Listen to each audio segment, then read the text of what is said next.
చాలామంది చూడండి, నేను పలానా చర్చికి వెళ్ళాను, అక్కడ నాకు స్వస్థత లభించింది, యేసు ప్రభువుని నమ్మాను. ఇప్పుడు నేను డైరెక్ట్ అడుగుతున్నాను, నువ్వు చర్చికి వెళ్ళావు, స్వస్థత లభించలేదు, యేసు ప్రభువుని నమ్ముతావా? ఆన్సర్ ఇచ్చే త్వరగా. నమ్మను అంటే నీది విశ్వాసమేనా అప్పుడు?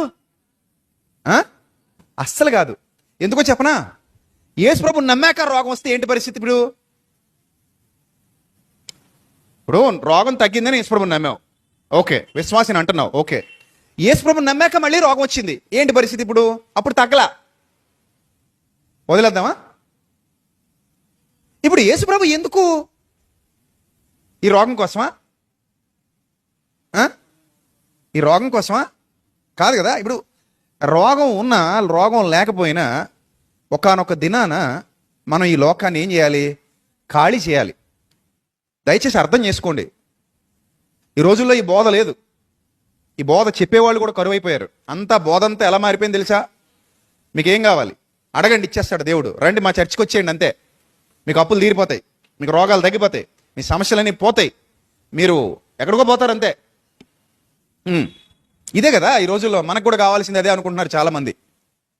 అన్నా మేము ఇంకా బ్లెస్ అయిపోవాలి, బ్లెస్సింగ్స్ వచ్చేయాలి, మాకు ఆ బ్లెస్సింగ్సే కావాలి, ఇంకా మాకు బ్లెస్సింగ్స్ కోసం ప్రేయర్ చేయండి, ఇంకా మాకు ఆస్తులు కావాలి, అంతస్తులు కావాలి, వెండి కావాలి, బంగారం కావాలి, లోక సంబంధం ఏదో కావాలి.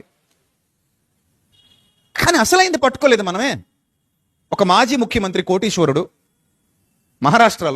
మహారాష్ట్ర మాజీ సీఎం ఫ్లైట్లో లండన్ వెళ్తూ ఫ్లైట్ కూలిపోయి చనిపోయారు. ఆయన బోల్డ్ ఆస్తుంది. మన ముఖ్యమంత్రిగా పనిచేస్తున్న కాలంలోనే రాజశేఖర రెడ్డి గారు హెలికాప్టర్ ప్రమాదంలో పదవిలో ఉండగానే చనిపోయారు. ఆయన బోల్డ్ ఆస్తుంది. ఇప్పుడు చావు రావడానికి రోగంతో పని లేదు. ఇప్పుడు కూడా రావచ్చు, ఇప్పుడు వచ్చి నీకు కావాలనుకుంటే ఇప్పుడు వచ్చేయచ్చు. అసలు అది పెద్ద మ్యాటరే కాదు. నిన్న మొన్న ఒక వారం కూడా అవ్వదు, ఒక హీరోయిన్ చచ్చిపోయింది గుండెపోటుతో.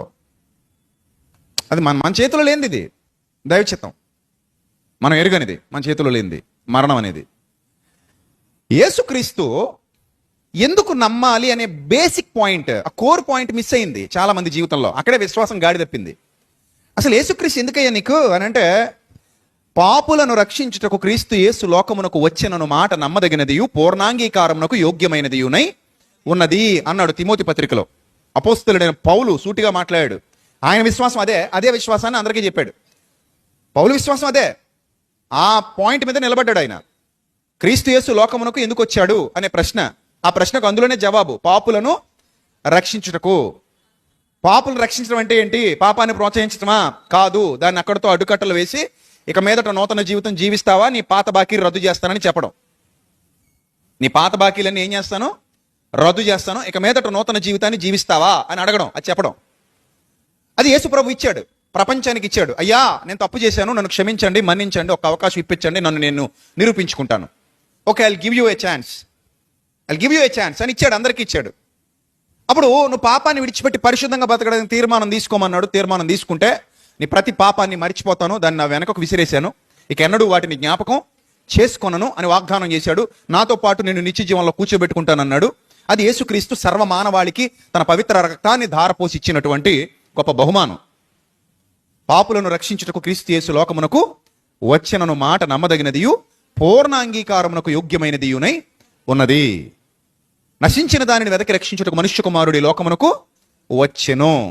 రోగులకే గాని ఆరోగ్యము గల వారికి వైద్యుడు అక్కర్లేదు. నేను పాపులను పిలువ వచ్చితినే గాని నీతిమంతులను పిలువ రాలేదు.